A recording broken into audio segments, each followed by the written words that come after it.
Laís is a Brazilian teacher living in Florida who shares tips about American culture on her YouTube channel and Instagram page called Menina Viajei. In today's episode, which is almost 100% in English, we're going to talk about life in the USA, culture shock, and also how to get the best deals when visiting Miami's stores. Woohoo! 1, 2, 3 o'clock, blah, blah, spot. Laís, hello and welcome to the Blah Blah Spot. It's a big pleasure to have you here. Yay! Mãe, tô no Blah Blah Spot! Pra quem tá vendo, gente, eu fiz até um sign aqui, tô me sentindo. Mãe, tô no Blah Blah Spot. Claro, esse podcast é muito chique, né, Fábio? O melhor podcast do Brasil, fala sério. Já era o melhor antes de existir, inclusive. Exatamente, e nós somos muito humildes, como sempre, né, Laís? Sempre. A gente tem uma humildade. É como sempre, né? Laís, a gente tá louco pra saber aqui por que tu te mudou pros Estados Unidos e quando que tu te mudou? Já que a gente vai falar bastante aqui hoje sobre imersão, sobre essa vida no exterior, nos Estados Unidos, sobre a língua inglesa também. E a gente vai começar em português e já a gente mudou pro inglês, porque o inglês da Laís é maravilhoso, vocês vão ver.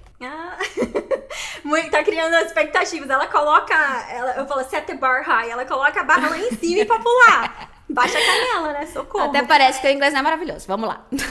Então, me mudei pra cá em 2011. Eu me formei na Unicamp em letras, né? Professora também, em 2010. E naquele ano foi o ano que eu comecei o application pro programa de au pair. Daí, quando foi fevereiro, eu cheguei aqui nos Estados Unidos, dia 14 de fevereiro de 2011, Valentine's Day, em New York. Então, foi muito legal.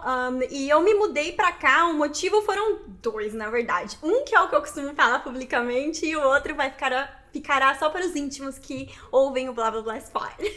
Gostei. O motivo público, e é real também, é porque eu dava aulas de inglês desde os 16, 17 anos de idade. Eu vim aos Estados Unidos aos 24. Então, eu não preciso fazer matemática, gente. Eu tenho 34, vou fazer 35 em janeiro.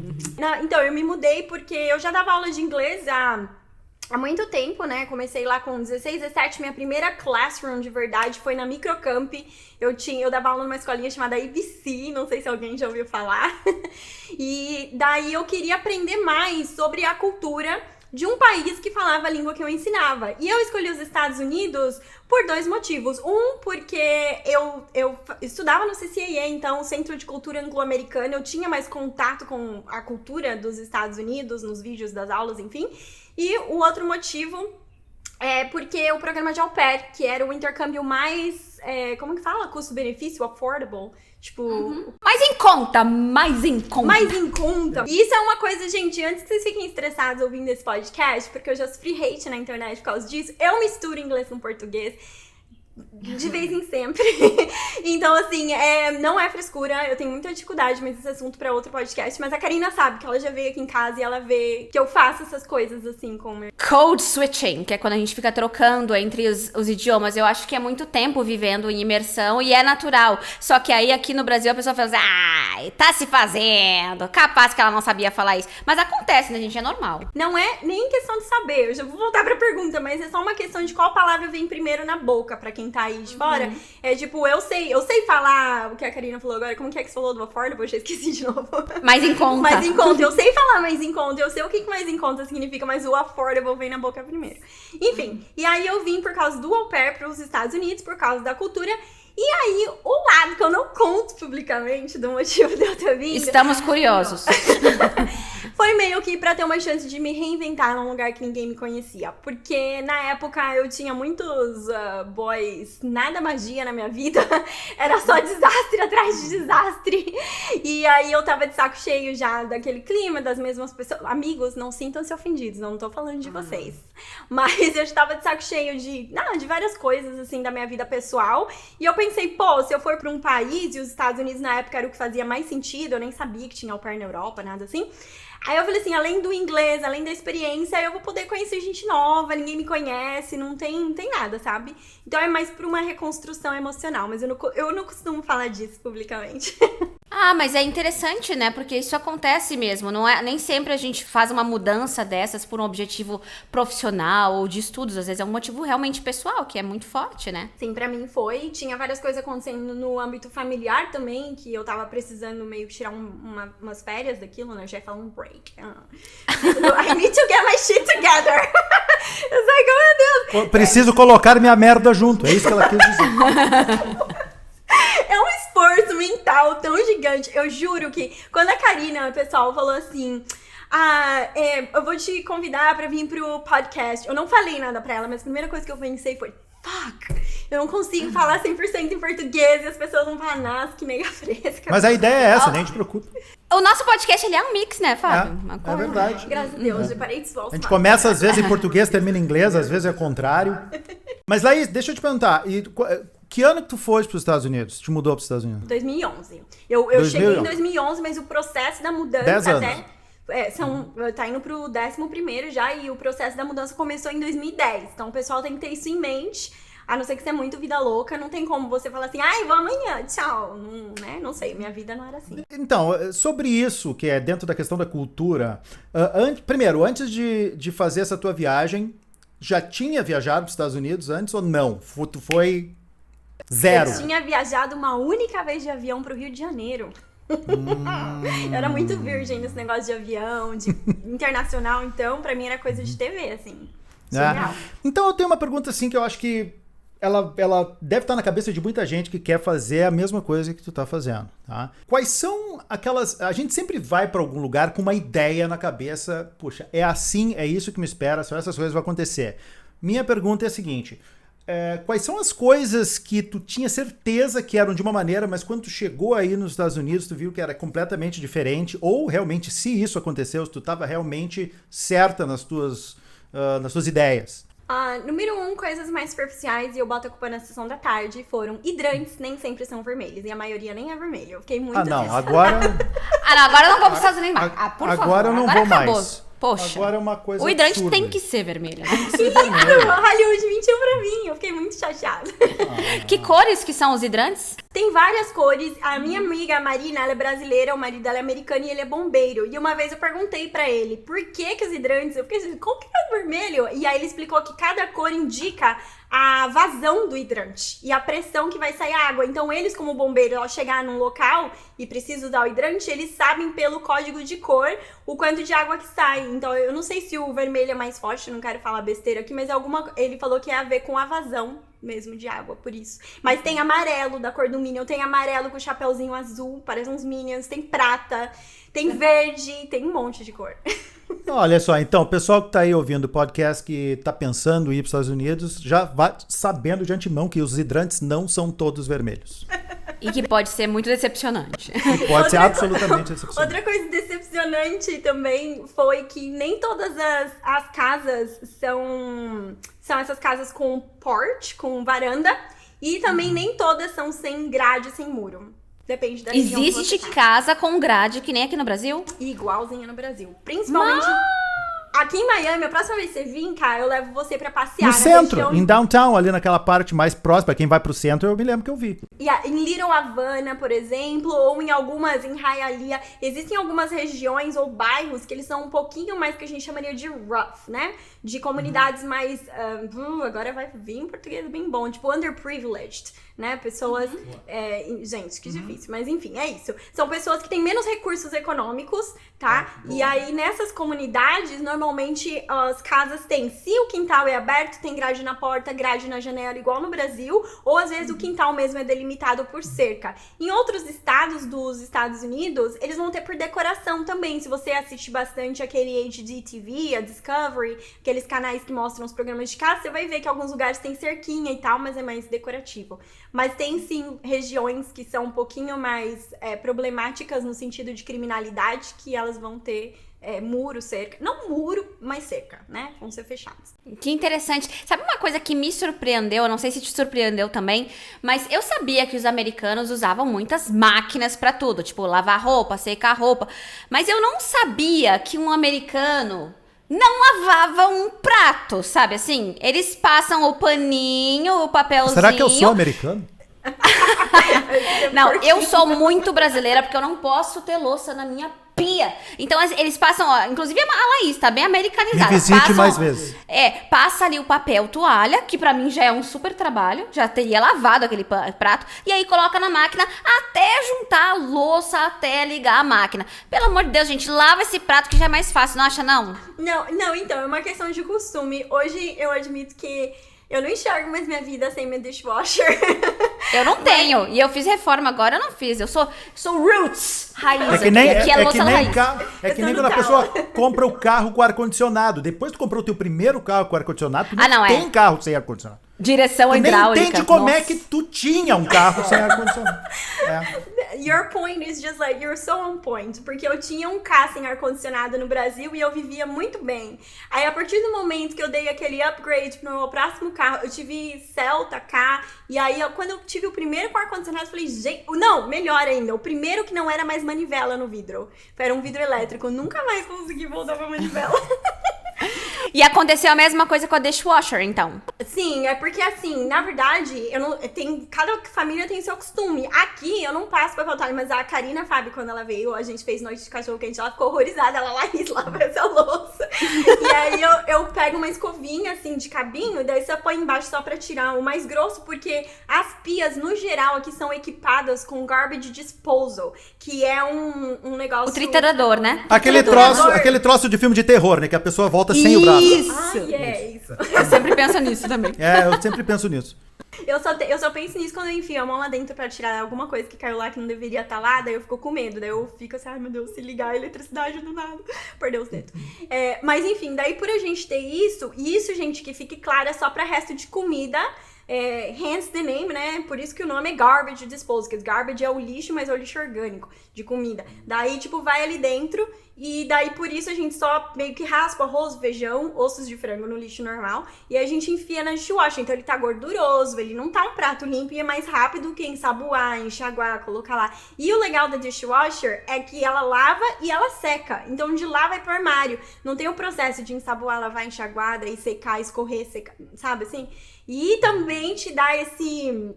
como é que fala? Esse espaço de tempo entre você não precisar lavar a louça toda hora. Você só enxágua, enfia ali e a hora que enche, você liga e pronto. Então eu não lavo louça toda hora, tem essa vantagem.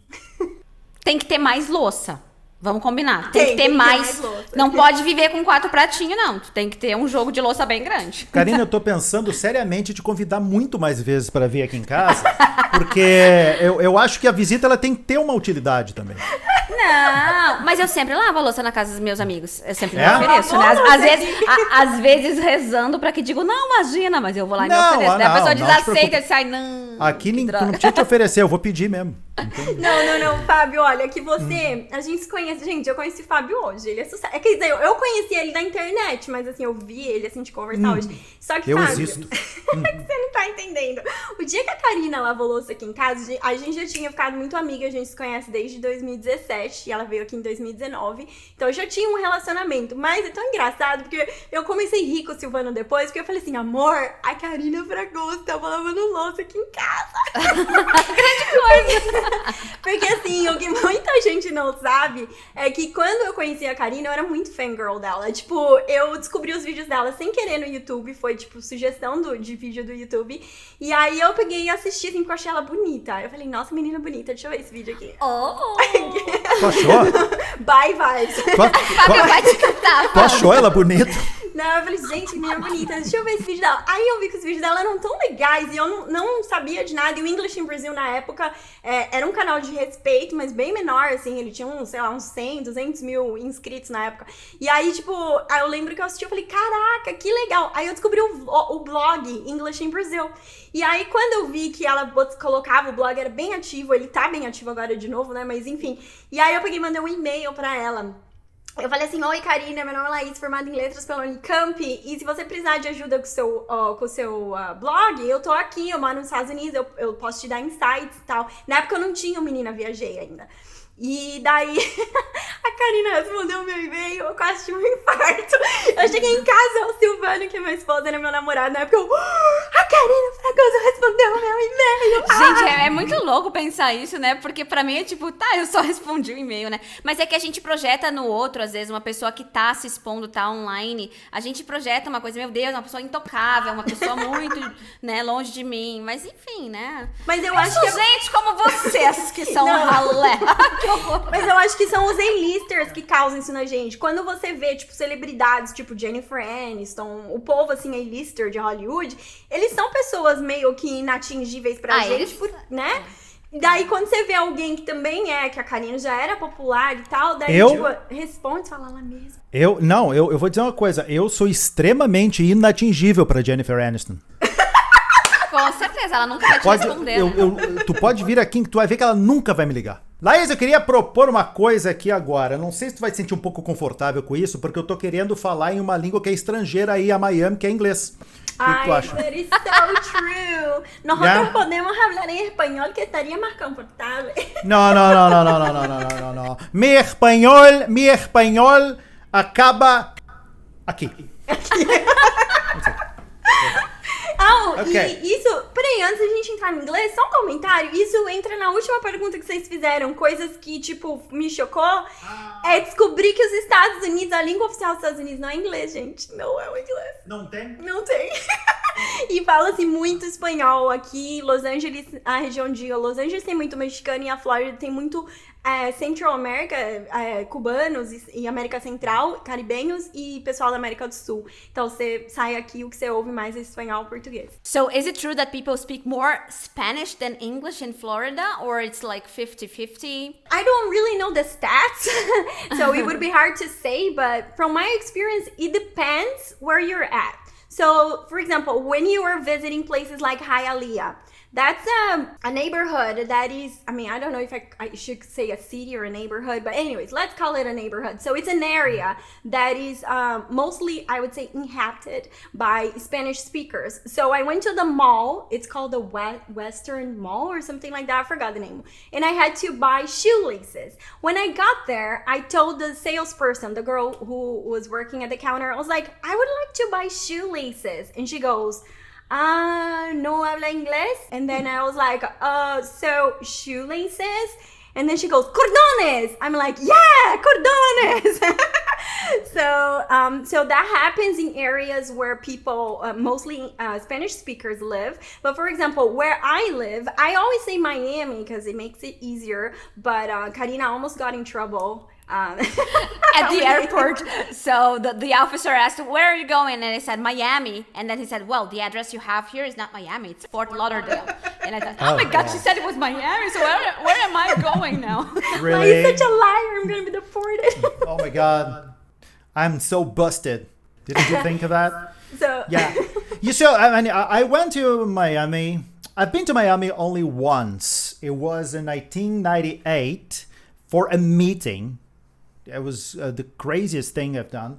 And I remember that I was so excited. Oh, yeah, this is great. I'm finally practicing more my English, So I was wrong, obviously, because I don't remember speaking English in Miami.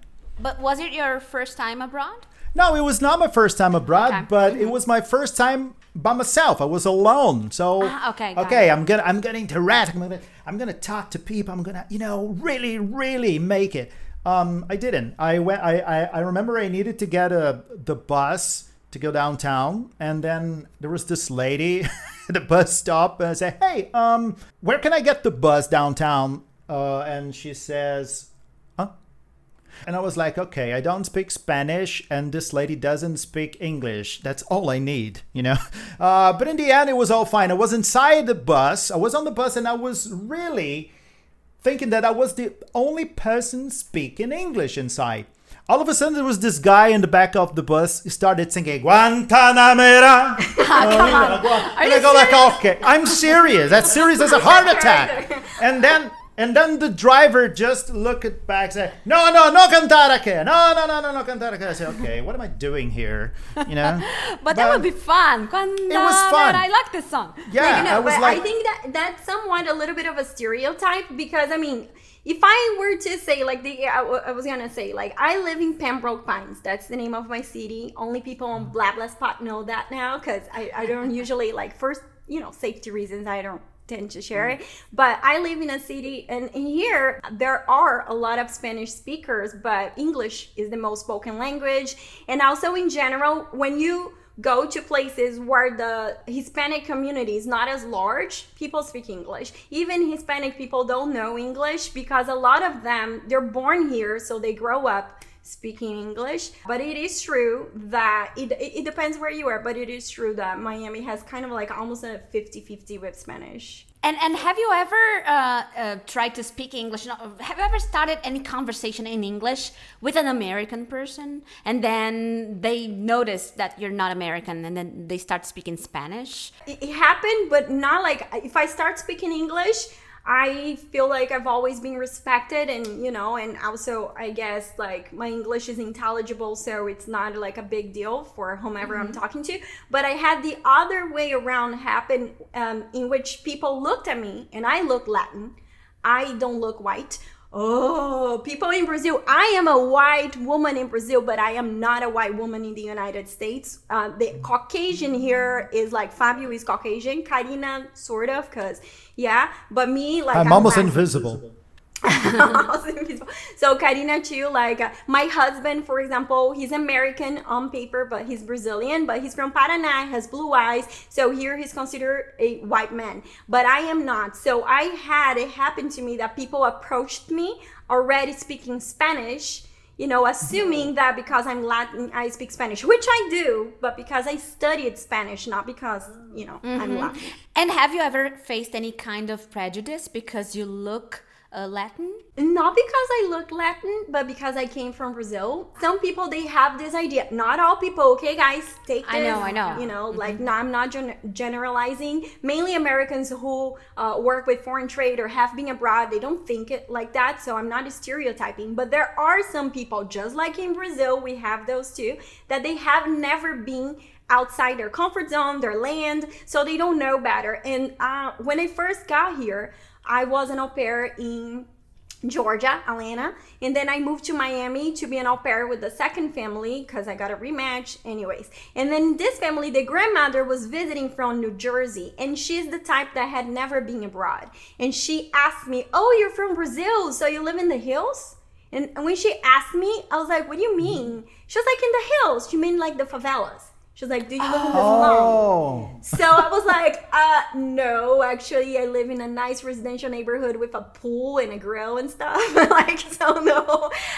So I have, guys, zero problem. Like, whatever you came from, is that where you came from? But my point is the stereotype and the prejudice. That was what I was actually, what? No, and it's complicated because it brings like the idea. I mean, there is no problem living in a favela, right? I mean, if somebody live there, it's like the place where you live. The problem is that sometimes people make this assumption, think that you're coming from these places, but you notice that there is something bad in their eyes when they look at you, right? The kind of question was more like that feel that Brazil is a country that is only like made up of failure, and you're here because Brazil sucks. And I wasn't there because my life for Brazil sucks. I was there at the time because, again, I said in the beginning, I wanted to improve my English, know the culture, and get away of some toxic people. But that was it. It wasn't nothing to do with a bad life. Actually, right before moving, I was about to start my master's degree at Unicamp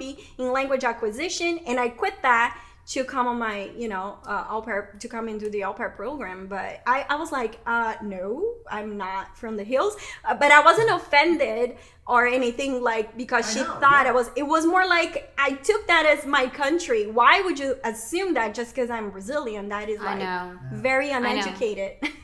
Yeah, I've kind of faced something like that in London. The first time I went there, I was younger, and then I was talking to a guy at the train station, and he asked where I was from, and then I said Brazil, and then he looked at me, that look, and he said, I can see. Maybe because he thought he was cute or something like that. And the other time, that is so creepy though. Yeah, it was an Indian guy, and he asked me, so where are you from? And I said Brazil, and then he said, but you're white. You're white. So for him, I was white, and he was impressed that I was Brazilian and white. You don't look like Brazilian. Yeah. That happens to Silvano all the time. When people will come to us, new people, and they'll say, oi, tudo bom? And speak Portuguese to me, and they'll look at him, hi, how are you? And he goes, oi, tudo bom? Just because he has blue eyes. They think that your husband is really American. Either American or Russian, but yeah. Really? What's your husband's name? Silvano. Silvano. Yeah, it's Silvano, but I was speaking Silvano. Silvano. I love it. Okay. Nice. Let me ask you something here. And then you moved to the United States, and did you study? What did you study? Did you go to college? Yeah, so it was like a process. When people look at it, they was like, 10 years, 11 years. But it was like, there was so much in between because I came as an au pair. I only spent 1 year here as an au pair because I was like, I'm good. So, because watching kids is like a really hard job. And plus, you have to live where you work, so that it makes it more stressful. Yeah, before you talk about your experience in college, can you tell us about this experience as an au pair? Very quickly, how is it to take care of other people's kids? Because it must be very challenging. Yes, and please, the difference between au pair, babysitter, and nanny. Okay, that's easy to explain. I was even gonna say I really don't know. But there is a difference. So basically, okay, so my experience as an au pair, if you guys are just tuning in now or whatever, au pair is like any foreign women or men. Men are also accepted into the program. It depends on the agency. Cultural Care, which is the agency I used to come, they accept male au pairs as well. You kind of like fill out an application, you create a profile, and they submit it online so you can match, kind of like Tinder, but with like families. So you kind of like it's a Tinder with kids. No. That was so inappropriate. So anyways, and then you go online and then you get a family and you come here. And the au pair program, you make like $195.90. I think it's $195.97 a week. Most decent families, they'll just pay you $200 for crying out loud. So they'll pay you $200 a week, and then you have to work up to 45 hours a week, 10 hours a day max. Out of this 45 hours, a lot of families overwork you, so that's that. But you have to, be able to speak up for yourself, and that's why I always recommend, if you're gonna do an au pair program, please speak English well enough to defend yourself. Do I need to be intermediate, advanced? I don't know. You need to be able to defend yourself. That's what you need. So, and then basically you live in, and then what is included? People think it's free, but room and board, the food and the lodging is paid for through your pay. That's why you get paid less than minimum wage. So you get paid less because of that, because it's discounted proportionally. And then you have to watch the kids, do their laundry, everything related to the kids. Light housekeeping related to the kids, but you don't have to do the laundry for the kids. You have to do laundry for the kids. Okay, I would like to cancel my Okay. So, and that's basically the au pair. And then babysitters are people, I don't like to say girls because it could be a guy, whatever. So babysitters are people, child caregivers that only go on occasion. They don't live with the family, or they don't have like a full-time job with the family. They cover for date nights, or like whenever the family needs. Like Carina calls someone to come watch Mateus in case like Anselmo is busy. That's a babysitter. However, if you hire someone full-time, part-time or full-time, but it's a person who comes like every day, it's a regular, that's a nanny. So that's different.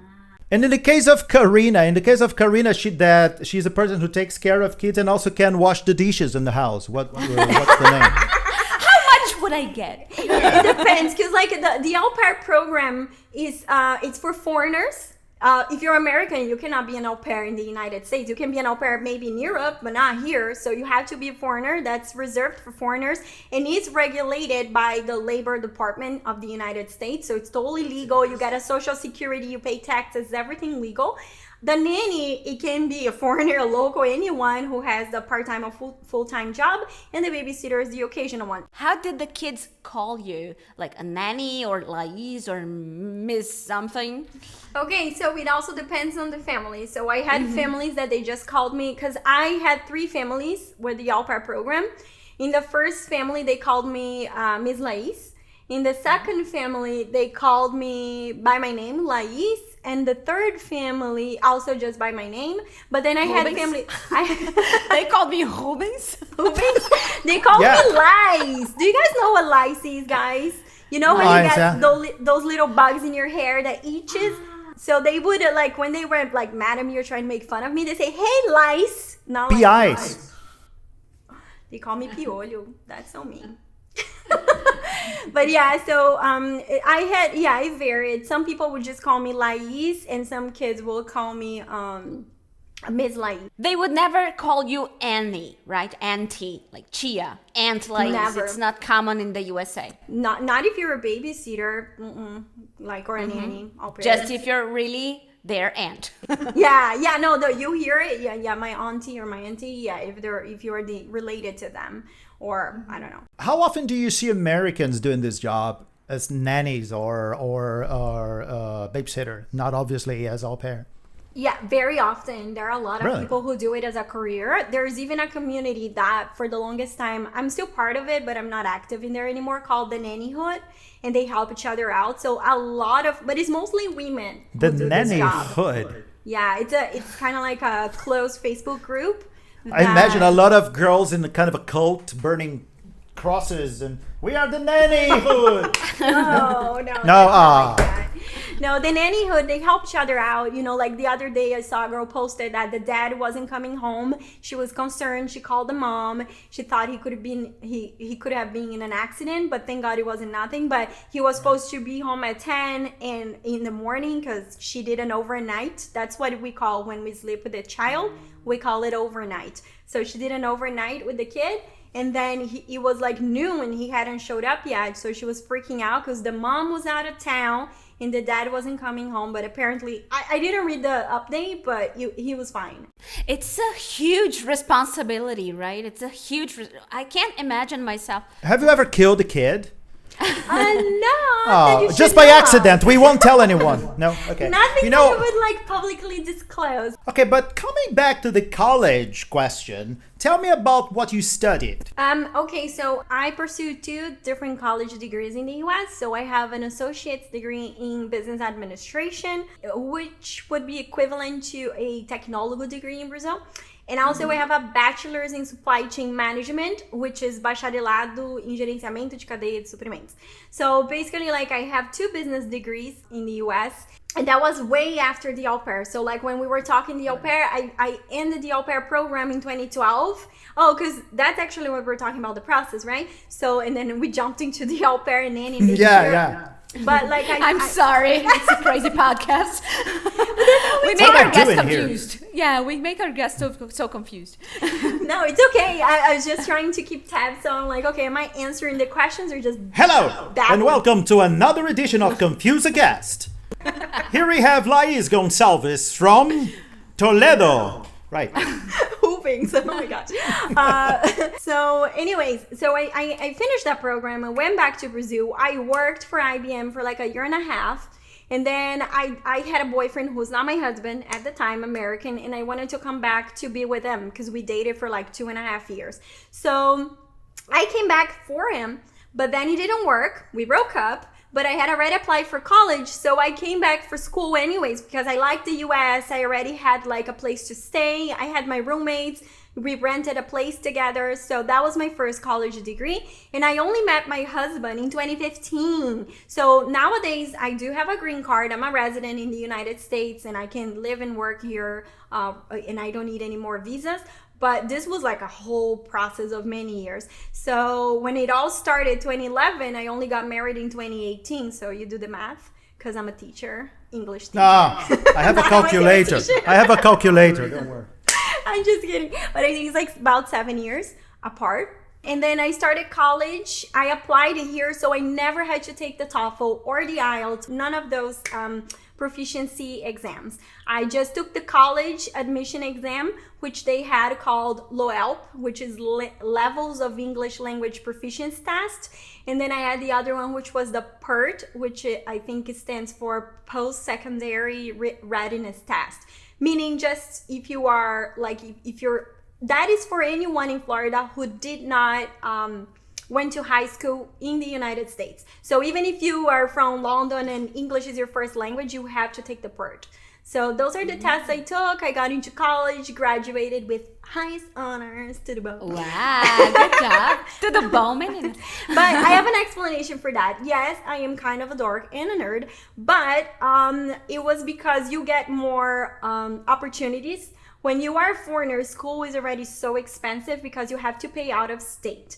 What do I mean by out of state? Is a term that they use because other Americans, I'm talking about Florida, I'm in Florida. So other Americans who are not from Florida, they also pay the fee out of state. But international students, they always pay out of state because you are out of the country. So basically, like if you are American, let's say Carina's American, she's going to school, she's gonna pay like $2,000 for the whole term or year, I don't even know, and I have to pay like 10, 14,000. It's like 5 times more. It's so much more. So there's that. And if you are a really like straight A student, you have a very high GPA above 3.5, you are more likely to get scholarships. You're more likely to be nominated for, assistance and prizes, stuff like that, which I did get a few. I got a trophy from college, scholarship, stuff like that. So that's interesting. And you could speak English very well before going to the USA. So you were fluent in the language. You had a degree in letras. So when you went there, you could speak English very well. But what has changed in your English after moving to America? I shouldn't say America because people would say, America, oh my God, we are in America here. No, but it's like Brazil, United States of America. That's why it's called America. It's like Brazil. We don't say a República Federativa do Brasil. That doesn't mean, I say Brazil. Yeah, they only go for the last name, but...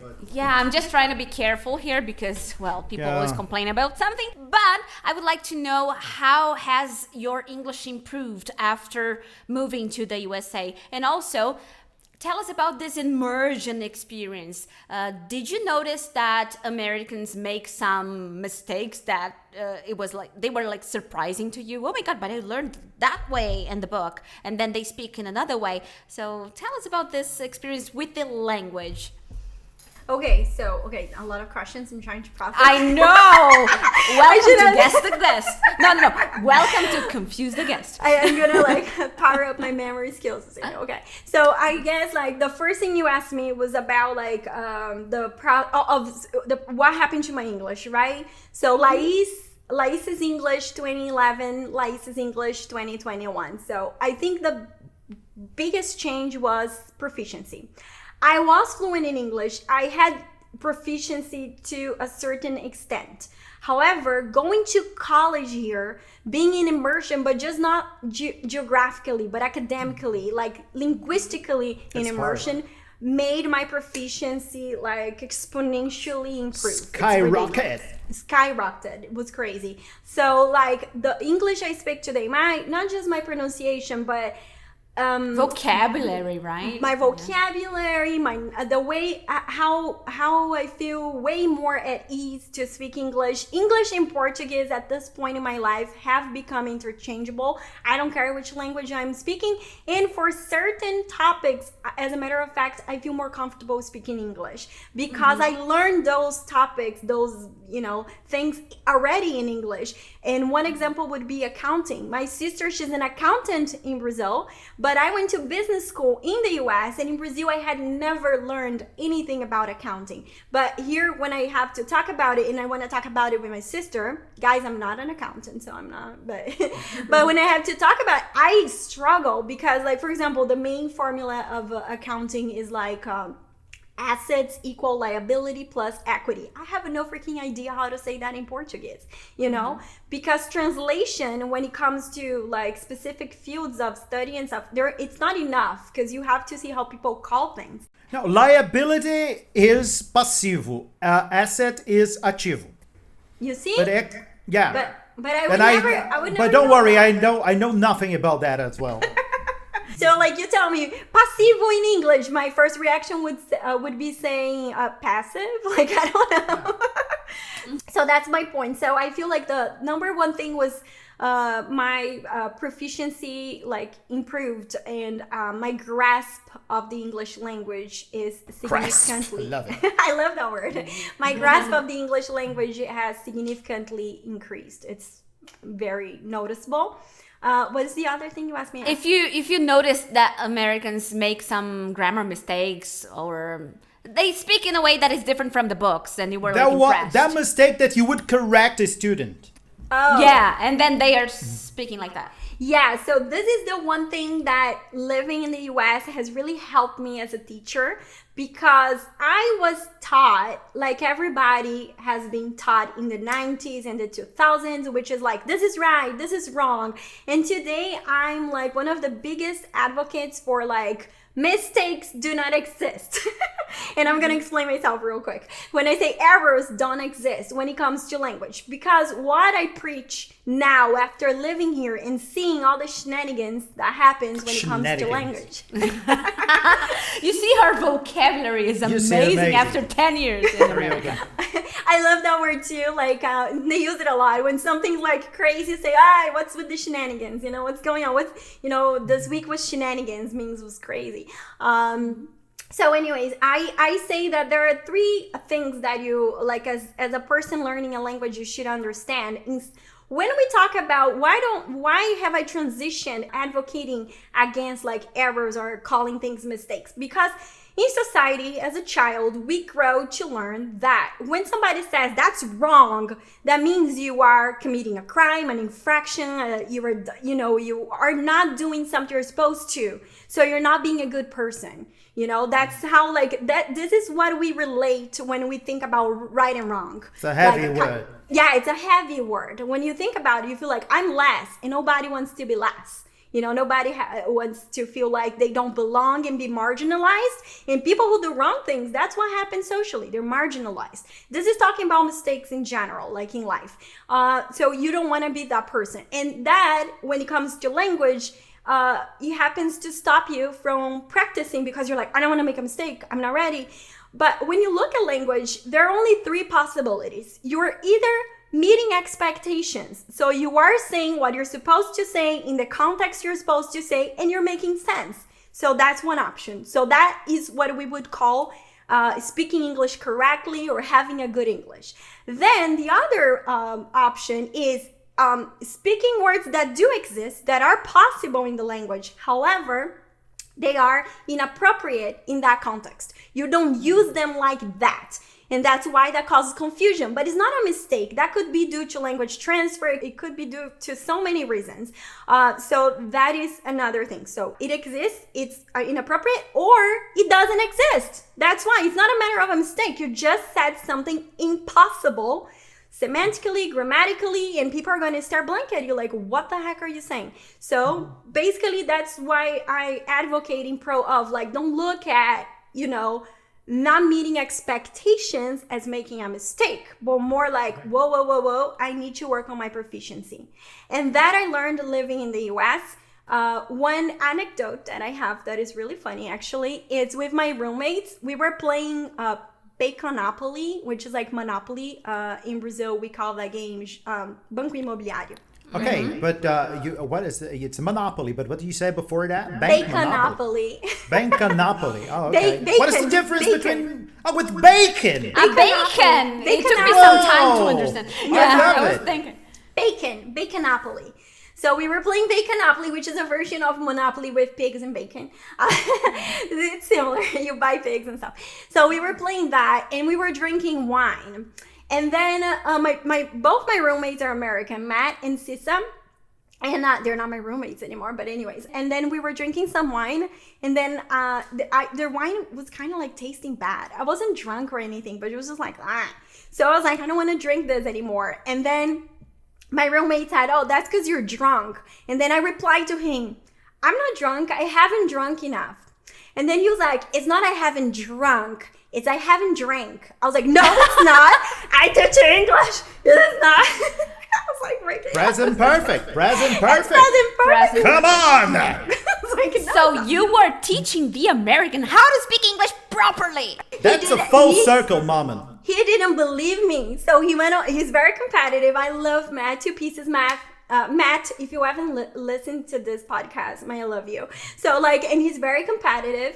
And then he went on Google, and then he was like, yeah, you're right. I was like, I know I'm right. But that's funny, Laís, because the same happened to me. I was doing some stories, and I said, have you ever drunk chimarrão? I know, have you ever had chimarrão or tried chimarrão? Maybe it would be more common, more natural, but have you ever drunk chimarrão? It's not wrong. It's grammatically And then... correct. Yeah, and then a famous YouTuber, Fábio, you know him, he's Brazilian, he lives in Canada. Ooh, who is he? He said, sorry, you're wrong, it's have you ever drank? And then I said, no, it's have you ever drunk? And he said, it's have you ever drank? The same happened to me. And he's Brazilian, but he's been living in Canada for a long, long time. So I was really impressed because maybe language is changing. So for him and for people who are living in immersion, maybe this is more common now, even though it's grammatically incorrect. But maybe in the future, this is going to be the right thing. We don't know, like maybe in 20 or 30 years. That does happen with language, and you have brought a video about it before in your channel, talking about the TH sound that is becoming like a sync or in some places. And, or an F in England, people use the F sound, I think. Yeah, so, but like about that, I don't think that it is what is happening just yet. My friend Cisa gave me an explanation for it culturally. She was like, well, I never thought about, she always talks about herself as not being like a grammar person. So Cisa gave a cultural explanation for it. She said that when you use the past participle of to drink, which is drunk, it sounds like you're talking about being intoxicated. It feels like you're talking about being drunk. So they avoid that tense. They don't like it. They do it with other verbs, but they don't like to do it with to drink. So usually when they're going to talk about drinking something in the present perfect, so have you ever had chimarrão to drink? Have you ever had any water? Or they'll just conjugate it incorrectly and they don't care. But That's interesting. As we said, language changes. Language is always changing. So we don't know how English will be in the future. And it's changing quickly, if you think, because now there are more and more non-native speakers of the language. So I think this is like a contribution for the changes. But you were saying that there's no mistake. And I agree with you. But I think it's just sometimes it's just a matter of... the term, the term it's easier you're to using. label, like for sure. But I mean, I just try to bring that concept to students because I know, like, guys, Carina and I are such good friends because we're very similar in the way we see teaching, and that's why we get along so well in academic terms. But yeah, no, I know you you say that, but it's like just I try to now like kind of avoid the label because people are like traumatized. So I know. Yeah, but Fábio is the right or wrong person, right? Because you as well, there's right and there's wrong. Yeah, of course. Either it's black or white. Yeah, come on, take a look at my shirt. I call it a different. I just say it either exists or it doesn't exist. That's it. Mm-hmm. It exists or it doesn't. Good. You get a point. But in addition to that, I think it's important, and you've mentioned that. I'm just like adding and making it very clear. So yes, it does exist, but it's not used in this or that context. So it's a matter of pragmatics as well. So you have to know when and how to use. Who are you speaking to? So this is also important. To the context. Sorry, what is context? No, just to give them a context. Yeah, to put them in a picture. And when Carina says that, I always think of Bakhtin, because it like as diferentes esferas da língua, like because you need to know how to communicate at the different spheres. So that reminds me of that. Okay, so now it's the Miko time. Miko I just came that out. So, Laís, tell us about some awkward situation that you've been into because of the language or because of some cultural aspect. Yeah, no, I've been both cultural aspect and language. So one Carina already shared in your last podcast, or not the last, but maybe 2 podcasts ago, the ones about mikus. So if you guys want to hear it, go listen to it. It's the first one she shares. So the other one, it's about ass. Okay, guys, go listen to it. As Brazilians are so obsessed with the word ass. We are. The other time, We are. There was a situation in which I was telling someone about their freckles, but instead of saying freckles, I said rackles. I was like, oh my gosh, you have so many rackles. And then the Your person said, wreckage. like, oh, you mean freckles? I'm like, yeah, I mean freckles. And Oh freckles, my guys, goodness. doesn't even exist in English, okay? It's like I made up word. And I've said also I mispronounced. I remember at one point mispronouncing like irresistible. I said, oh, that is so irresistible. And the person's like, it's Irresistible. Well, irresistible is an ass that it's irresistible. Irresistible. Oh, this is irresistible. But like, I think one of the biggest ones that I carry with me, it's I went with American friends, everybody American but me, to an ice cream place, like an ice cream parlor called Dairy Queen. However, I did not know Dairy Queen. I had just arrived in the country. Everything was new to me. I didn't know it was like an ice cream place. I knew they sold blizzards because that's what the group told me they were going to get. Oh, let's go get some blizzards. And blizzard, guys, it's kind of, you know, that ice cream that McDonald's has. McDonald's has the one with ovo maltini. What is that called? McFlurry? McFlurry. Yeah, so blizzards are similar, not the same, but similar to McFlurry. So it's a McFlurry kind of thing. So they said, oh, let's go get blizzards. And I'm like, blizzards like a snowstorm. So, okay, whatever. Let's go get blizzards. When we got there, I wasn't sure I wanted a blizzard because I didn't know what You blizzards took your were. umbrella and all of a sudden... I didn't know that I wanted a blizzard, so I was feeling awkward. And at the time, I didn't want to ask. So I just looked at the clerk, at the counter guy, and I was like, do you have ice cream? He stares at me like I'm crazy or that I'm shitting him because that's an ice cream place. So you go to like an ice cream place and you ask the person, do you have ice cream? That's like the dumbest question ever. So that was awkward. And everybody stared at me like, hello, this is Dairy Queen.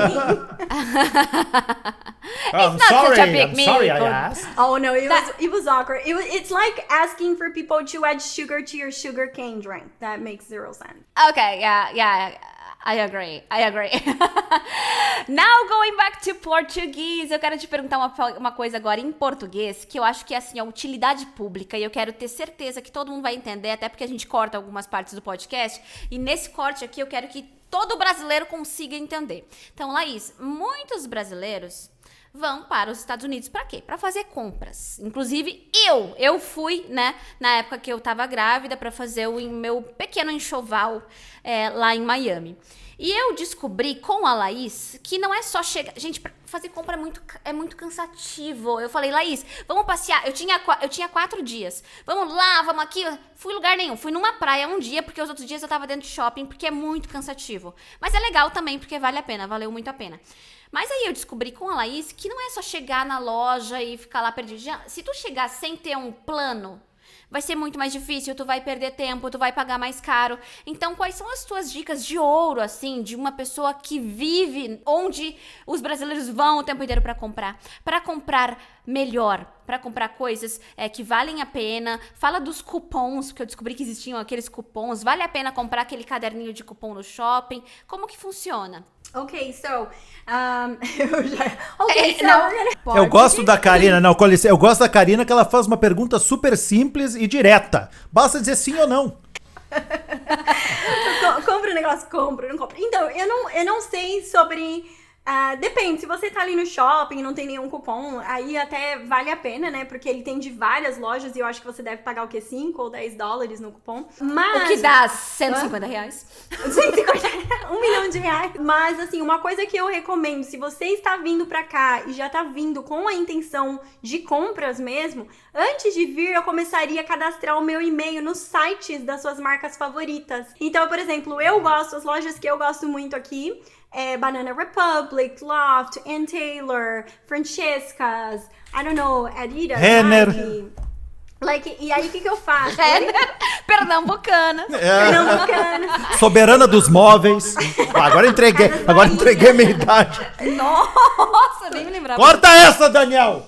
Assim, tem essas lojas principais que eu gosto, e aí você tem que saber as que você gosta. E, por exemplo, na Nike e na Adidas, quando você cadastra o seu e-mail, você vai começar a receber cupons no seu e-mail. Então, quando eles expiram, óbvio, né? Mas quando você vem, daí você já começa a ter cupom e tudo mais, pra você poder fazer compras. A Gap é assim também, enfim, várias Mas tem que ser na americana. E você entra no site Daqui a pouco deles, a pessoa né? faz aqui, sim, esquece boa, e faz a boa. brasileira. E não Tem que entrar na americana. E a Gap, eu lembro que parece que quanto mais... Não sei, eu fiquei muito surpresa positivamente, porque eu tava vendo que, por exemplo, as roupinhas de criança, que são caras pra caramba, tava tudo com um super desconto, um baita desconto. E aí, eu fui passar no caixa, tinha mais desconto ainda. Ah, não, tava remarcado pra baixo. Eu disse, gente! E aí a Laís falou, deixa eu ver se eu não tenho um cupomzinho aqui da Gap. E ela achava o cupom e baixava mais ainda. Então isso meio que fica viciante, assim, sabe? Tu fica tipo, nossa, são muitos descontos. Então acho que isso é legal de saber. Uma outra dica, cara, relacionada a isso, é você não fazer suas compras na loja que você quer. Vamos dizer que você quer comprar as coisas na Gap. Na mesma hora, no mesmo dia. Porque, às vezes, se você vai ficar uma estadia maior, compra um pouquinho, aí eles vão te dar mais desconto pra próxima compra. Só que aí, às vezes, o desconto já é pra próxima daqui a alguns dias ou daqui a uma semana. Mas vamos dizer que você veio passar 2, 3 semanas pra cá, daqui 2 semanas você volta e usa os cupons pro resto da compra. Então, tem isso também. Eu acho muito legal. E outra coisa legal de se falar é do return policy, né? Essa coisa de devolver. Fala como é que funciona pra quem não conhece. Bom, eu choquei a Carina, né? A Carina ficou super... Porque teve um Monze lá do Matheus, que na época ela não tinha gostado muito, e daí ela falou, queria devolver, mas nem lembro se a gente tinha um recibo. Eu falei, não precisa, traz, e a gente passa e eles devolvem. Então, assim, o processo que a gente chama em inglês de reverse logistics aqui, né? De devolver as coisas, é muito tranquilo nos Estados Unidos, principalmente se você tiver o recibo. E isso inclui, inclusive, comida. Outro dia, o Silvano comprou uma saladinha Devolver de frutas. Comida? Quente, se tiver pelo menos? estragado ou ruim, você pode devolver. O Silvano comprou uma salada de fruta, e se também tiver fechada, você também pode devolver. Então, assim, o Silvano comprou um potinho de salada de frutas do Whole Foods, e aí quando ele chegou em casa, alguns dos pedaços estavam passados, sabe quando fica aquele gostinho meio de vinagre, meio azedo, sei lá? Aí falou, nossa, aqui tá muito ruim. Ele chegou a comer os de cima, que tava bom, então ele abriu e consumiu, mas a hora que chegou ele tava ruim. Aí ele voltou lá no Whole Foods, no Customer Service, e falou, olha, isso aqui tá estragado, eles devolveram o dinheiro dele. Assim, ó, prova isso daqui pra tu Eles ver nem que coisa provam, bem eles te ruim. devolvem. Mas também, gente, é porque é uma questão da cultura americana. As pessoas, não existe gente corrupta aí? Claro que existe. Em todo lugar do mundo que tem ser humano, tem crime. Mas, no geral, culturalmente aqui, as pessoas não são muito no esquema do passar perna, do jeitinho brasileiro. Então, o pessoal é mais... A confiança que dá pra perceber no fato de que em restaurantes eles pedem seu cartão de crédito. Não é na sua frente. Eles levam um cartão. Sim. E no Eu Brasil, achei isso o povo não bizarro. tem coragem de Dá vontade assim, ó, meu querido, me dá meu cartão aqui, me dá meu cartão, me devolve o meu cartão. Eles levam o teu cartão lá pra dentro, né? É uma loucura, é muito estranho. Então, assim, eu acho que é um pouco da questão da cultura, e a parte de devolução aqui, eu sou a maior fã da Amazon, eu sou o maior fã do Customer Service dos Estados Unidos. Se tivesse uma coisa que eu pudesse trazer comigo pro Brasil, seria mesmo essa cultura e infraestrutura dos Estados Unidos, porque é bem legal mesmo. Mas a coisa do delivery, eu acho que a pandemia deu uma impulsionada. Gente, eu tô comprando uns negócios no Mercado Livre que chega no mesmo dia. No mesmo dia, no dia seguinte, isso era uma coisa porque tu mora em muito São distante. Paulo. Ah, tá bom. Não, mas é verdade. Mora aqui tem pra tu ver. É Quanto tempo diferente. chega? Onde tu tá, Fábio? Eu moro em Porto Alegre. Canoas. Né? Que é uma capinal. É uma capital do estado do Rio Grande do Sul.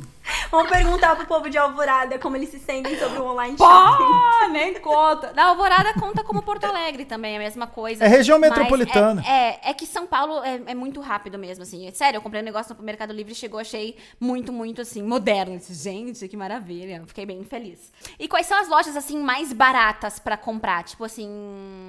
Coisas em geral. Eu vou mencionar uma que eu me lembro que é a Ross, né? É meio que um...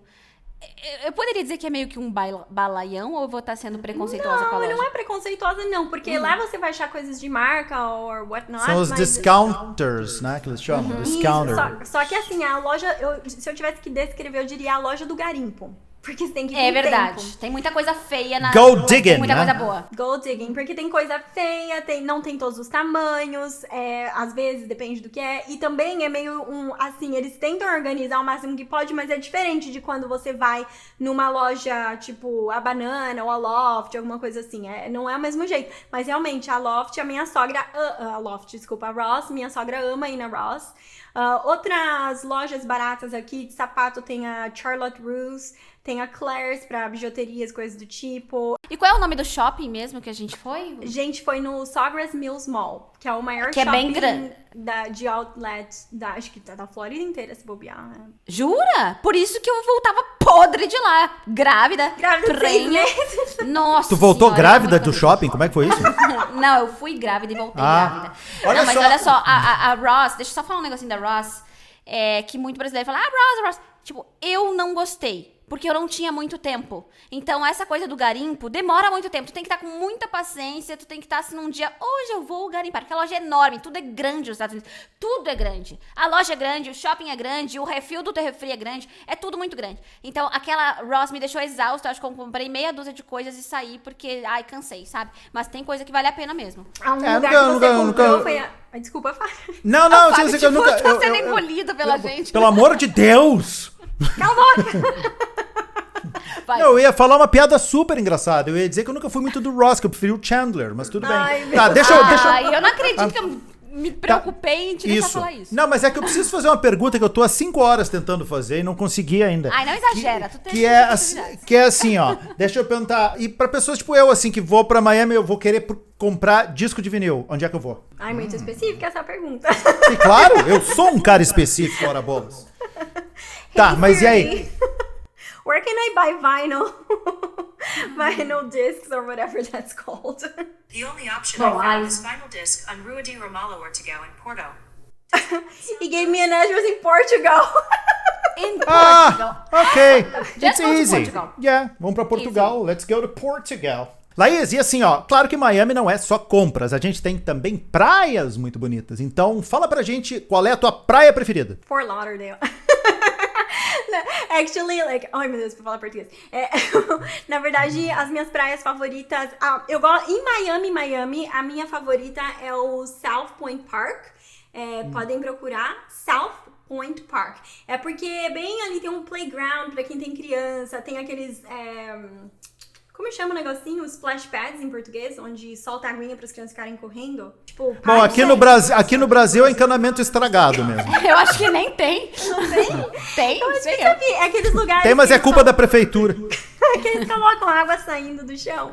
Chama splash pad. Então, assim, Miami eu diria South Point, que eu gosto muito, pra quem quer uma coisa mais calma, tranquila. Quem gosta da badalação, pegação, gente com pouca roupa, vai pra Nikki Beach. Vou pra Nikki Beach, então, se eu tô pouca roupa. É tudo em Miami Beach isso, tá, gente? Inclusive, é bom ter isso em mente. A gente fala Miami como um termo geral, mas Miami Beach é uma cidade separada, só que a gente se refere a ela como Miami. Mas aí Miami Beach, South Beach são áreas legais. Eu frequento mais as praias em Hollywood, Fort Lauderdale, que são outras cidades, mais ou menos uns 30 minutos. Sabe aqui, tem uma praia chamada Hollywood. Hollywood é o nome da cidade. Ah, tá. Aí você fala Hollywood Beach, é o nome da praia. E o papo de hoje foi muito, muito rico. A gente falou sobre tanta coisa, gente. Nossa. Muito obrigada, Laís, por ter compartilhado um pouco das tuas experiências aqui com a gente. A gente aprendeu Muito um legal. monte sobre os Estados Unidos, sobre cultura. A gente pôde ouvir o teu beautiful English. E eu tenho certeza que a Yes. nossa audiência adorou. Outstanding! Eu queria agradecer muito por vocês terem me recebido aqui, pelo convite. A galera que não sabe, eu vou falar pra ficar eternizado. A Carina é minha madrinha da internet. A gente ficou amiga depois, mas começamos, na verdade, trabalhando juntas, porque ela tinha a série, que agora tá meio de aposentadinho um pouquinho, né? Que era o Survival English. E aí eu comecei fazendo os posts pro blog, depois, mais pra frente, eu acho que o episódio 5 ou 6, eu escrevi os roteiros também pra ela gravar. Enfim, daí a gente começou uma parceria de business e viramos amigas depois disso, e enfim... E aí, tamo, então é uma honra estar aqui, é uma honra conhecer o Fábio, só tinha escutado a voz dele. Né? Uma O honra Fábio tava da se minha sentindo parte. mal. Agora... Não, e o legal é o seguinte, a gente vai descobrindo as coisas. Por exemplo, agora eu já tenho uma pessoa pra visitar em Miami quando eu for comprar disco e eu já tenho uma pessoa pra convidar aqui pra lavar minha louça. Então é uma coisa que já tá completa. Não, peraí. Completa, eu só vou lavar tua louça se tu fazer Se tu fazer, ó, o português. Se tu fazer... aquela churrascada, tá Mas bom? já está mais do que preparado. E Laís, quando vier para essas bandas deste pago, estás convidada para um churrasco. Não, meu querido, eu estou me enfiando no cafofo de Dona Carina aí. 10 de dezembro eu tô indo pro cafofo dela, comer bolo de cenoura com chocolate. Ela vai vir pro Brasil aqui, agora a gente vai poder Sério? botar os papos em dia. Laís, muito obrigada mais uma vez. Galera, sigam Menina Viajei, @Menina Viajei no Instagram. E ela tem canal no YouTube também, só digitar Menina Viajei pra dicas de inglês e muito sobre a vida nos Estados Unidos. Obrigada, Laís, obrigada, Fábio, pela companhia. Até Bye, bye! See you!